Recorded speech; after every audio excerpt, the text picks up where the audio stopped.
Hi hello ನಮಸ್ಕಾರ. ನಿಮಗೆಲ್ಲರಿಗೂ ಸ್ವಾಗತ ಶ್ರೀಶಾ ಅಡುಗೆ ಮನೆಗೆ.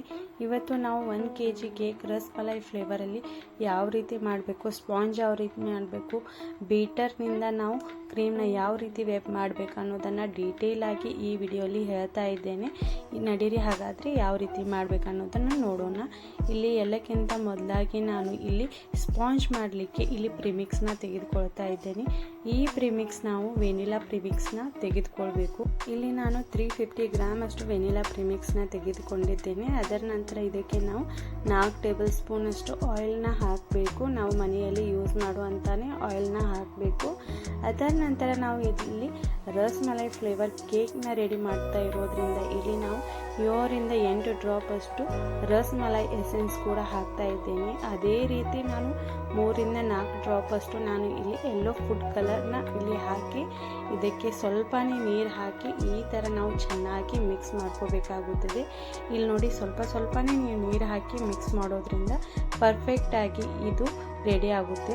ಇಲ್ಲಿ ನೋಡಿ ನೀವು ಎಷ್ಟು ಚೆನ್ನಾಗಿ ಈ ಬ್ಯಾಟರ್ ರೆಡಿ ಮಾಡ್ತೀರಲ್ವ ಅಷ್ಟೇ ಚೆನ್ನಾಗಿ ಸ್ಪಾಂಜ್ ಕೂಡ ರೆಡಿ ಆಗುತ್ತೆ. ಅದರಿಂದ ಕೇಕ್ ಕೂಡ ಪರ್ಫೆಕ್ಟಾಗಿ ರೆಡಿ ಆಗುತ್ತೆ.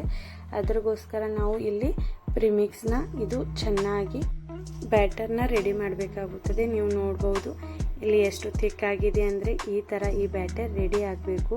ಅದರ ನಂತರ ನಾನು ಇಲ್ಲಿ 7 ಇಂಚಿನ ಟೀನ ತೆಗೆದುಕೊಂಡಿದ್ದೇನೆ. ಅದಕ್ಕೆ ನಾವು ಈ ರೀತಿಯಾಗಿ ಆಯಿಲ್ನ ಚೆನ್ನಾಗಿ ಅಪ್ಲೈ ಮಾಡಬೇಕು.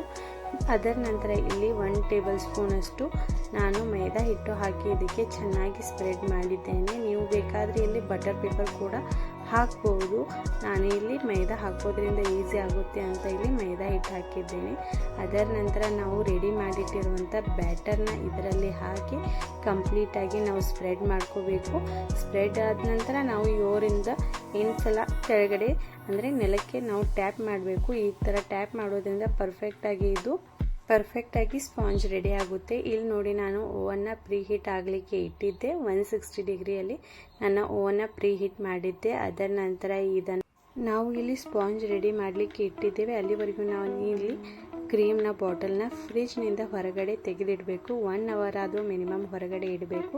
ನಾನಿಲ್ಲಿ ತೆಗೆದಿಡಲಿಕ್ಕೆ ಲೇಟ್ ಮಾಡಿದ್ದೇನೆ. ನೀವು ಯಾವತ್ತು ಕೇಕ್ ಆರ್ಡರ್ ಬಂದ ತಕ್ಷಣವೇ ಅದನ್ನು ಹೊರಗಡೆ ಇಡಬೇಕಾಗುತ್ತದೆ. ಅದರ ನಂತರ ನೋಡಿ ನಾನು ಇಲ್ಲಿ ಶುಗರ್ ಸಿರಪ್ನ ರೆಡಿ ಮಾಡ್ತಾ ಇದ್ದೇನೆ. ಅದಕ್ಕೆ ನಾವು ಇಲ್ಲಿ 1 ಕಪ್ ಅಷ್ಟು ನೀರನ್ನ ತೆಗೆದುಕೊಂಡು ಅದಕ್ಕೆ 4ರಿಂದ 5 ಸ್ಪೂನ್ ಶುಗರ್ ಹಾಕಿ ಅದಕ್ಕೆ ನಾನು 1 ಸ್ಪೂನ್ ಅಷ್ಟು ರಸ್ಮಲೈ ಕ್ರಷ್ ಕೂಡ ಹಾಕಿ ಇದನ್ನು ಚೆನ್ನಾಗಿ ಮಿಕ್ಸ್ ಮಾಡಿದ್ದೇನೆ. ಅದರ ನಂತರ ಇದು ಮಿಕ್ಸ್ ಆದ ನಂತರ ನೋಡಿ ಇಲ್ಲಿ 20 ಮಿನಿಟ್ಸ್ ಕೂಡ ಆಗಿದೆ. ಇಲ್ಲಿ ಸ್ಪಾಂಜ್ ಕೂಡ ಕರೆಕ್ಟಾಗಿ ರೆಡಿ ಆಗಿದೆ. ನಾವು ಈ ಥರ ಟೂತ್ ಪಿಕ್ನ ಹಾಕಿ ಒಂದ್ಸತಿ ಚೆಕ್ ಮಾಡಬೇಕು. ಇಲ್ಲಿ ಪರ್ಫೆಕ್ಟಾಗಿ ರೆಡಿ ಆಗಿತ್ತು. ಅದಕ್ಕೋಸ್ಕರ ನಾನು ತೆಗೆದಿಟ್ಟಿದ್ದೇನೆ. ಅದರ ನಂತರ ಒಂದು ವೇಳೆ ಹಸಿ ಇದ್ದರೆ ನೀವು ಇನ್ನೂ 2ರಿಂದ 3 ನಿಮಿಷ ಹೆಚ್ಚಾಗಿ ಬೇಕ್ ಮಾಡ್ಬೋದು. ಇವಾಗ ನೋಡಿ ಒಂದು ಬೌಲಲ್ಲಿ 350 ಗ್ರಾಮ್ ಅಷ್ಟು ನಾನು ಇಲ್ಲಿ ಕ್ರೀಮ್ನ ತೆಗೆದುಕೊಂಡಿದ್ದೇನೆ. ಇದು ಚೆನ್ನಾಗಿ ಮೆಲ್ಟ್ ಕೂಡ ಆಗಿದೆ. ಇವಾಗ ನಾನು ಇವತ್ತು ಹ್ಯಾಂಡ್ ಬೀಟರ್ನಿಂದ ಯಾವ ರೀತಿ ಕ್ರೀಮ್ನ ವೆಬ್ ಮಾಡಬೇಕು ಅನ್ನೋದನ್ನು ಇಲ್ಲಿ ತೋರಿಸ್ತಾ ಇದ್ದೇನೆ. ಇವಾಗ ನೋಡಿ ಇವೆರಡನ್ನು ಈ ರೀತಿ ಸೆಟ್ ಮಾಡಿ ನಾನು ಫಸ್ಟಲ್ಲಿ ಇದನ್ನ ಫಸ್ಟ್ ಲೆವೆಲಲ್ಲಿ ಇಟ್ಟಿದ್ದೇನೆ. ಅದರ ನಂತರ ನೀವು 2, 3 ಈ ರೀತಿಯಾಗಿ ಸ್ಪೀಡ್ನ ಹೆಚ್ಚು ಮಾಡಿ ಕ್ರೀಮ್ನ ಬೀಟ್ ಮಾಡ್ಬೋದು. ಇಲ್ಲಿ ಸ್ಪೀಡ್ ಹೈಯೆಸ್ಟ್ ಮಾಡಿ ನೀವು ಈ ಕ್ರೀಮ್ನ 5ರಿಂದ 6 ನಿಮಿಷದಲ್ಲಿ ರೆಡಿ ಮಾಡ್ಬೋದು. ಇವಾಗ ನೋಡಿ ಇದೇ ರೀತಿಯಾಗಿ ನಾನು 5ರಿಂದ 6 ನಿಮಿಷದವರೆಗೂ ಚೆನ್ನಾಗಿ ಕ್ರೀಮ್ನ ಮಿಕ್ಸ್ ಮಾಡ್ತಾ ಇದ್ದೇನೆ. ಇದು ಎಲ್ಲಿವರೆಗೂ ನಾವು ಕ್ರೀಮ್ನ ಬೀಟ್ ಮಾಡಬೇಕಂದ್ರೆ ಈ ರೀತಿಯಾಗಿ ನೋಡ್ಬೋದು. ಇಲ್ಲಿ ಯಾವ ರೀತಿಯಾಗಿ ಲೇಯರ್ ಆಗಿ ಕಾಣ್ತಾ ಇದೆ ಅಲ್ವಾ, ಈವರೆಗೂ ನಾವು ಚೆನ್ನಾಗಿ ಇದನ್ನು ಬೀಟ್ ಮಾಡಬೇಕು. ಮತ್ತೊಂದು ಟಿಪ್ಸ್ ಅಂದರೆ ನೀವು ಕಂಪ್ಲೀಟಾಗಿ ಕ್ರೀಮ್ ರೆಡಿ ಆಗಿದೆ ಇಲ್ವೋ ಅಂತ ಚೆಕ್ ಮಾಡಬೇಕಂದ್ರೆ ಇದನ್ನು ಬೌಲ್ನ ನೀವು ಉಲ್ಟಾ ಮಾಡಿ ನೋಡ್ಬೋದು. ಈ ಕ್ರೀಮ್ ಬೀಳೋದೇ ಇಲ್ಲ, ಅಷ್ಟು ಚೆನ್ನಾಗಿ ರೆಡಿ ಆಗಿರುತ್ತದೆ. ಇದೇ ನೋಡಿ ಕ್ರೀಮ್ನ ಚೆಕ್ ಮಾಡೋದು ಅಂದರೆ ಪರ್ಫೆಕ್ಟ್ ಆಗಿದೆ ಇಲ್ಲ ಅಂತ ತಿಳ್ಕೊಬೇಕಂದ್ರೆ ಇದೇ ಪ್ರೋಸೆಸ್ ಇರುತ್ತೆ.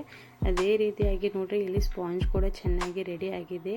ಇವಾಗ ನೋಡಿ ಈ ಮೇಲಿನ ಲೇಯರ್ ಇರುತ್ತಲ್ವ ಇದೇ ರೀತಿಯಾಗಿ ಸ್ವಲ್ಪನೇ ತೆಗಿಬೇಕು.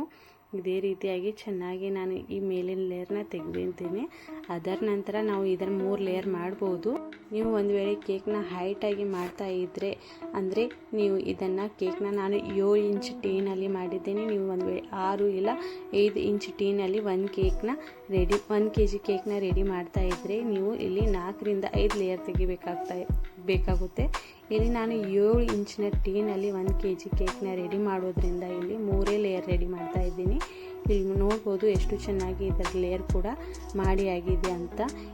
ಇದರ ನಂತರ ಕ್ರಮ್ ಕೋಟಿಂಗ್ ಯಾವ ರೀತಿ ಮಾಡಬೇಕು, ಕೇಕ್ ಯಾವ ರೀತಿ ಮಾಡಿದ್ದೀನಿ ಅನ್ನೋದನ್ನು ನೋಡಬೇಕಂದ್ರೆ ನೆಕ್ಸ್ಟ್ ವಿಡಿಯೋ ಮಿಸ್ ಮಾಡದೆ ನೋಡಿ. ವಿಡಿಯೋ ಇಷ್ಟ ಆದರೆ ಲೈಕ್, ಶೇರ್, ಸಬ್ಸ್ಕ್ರೈಬ್.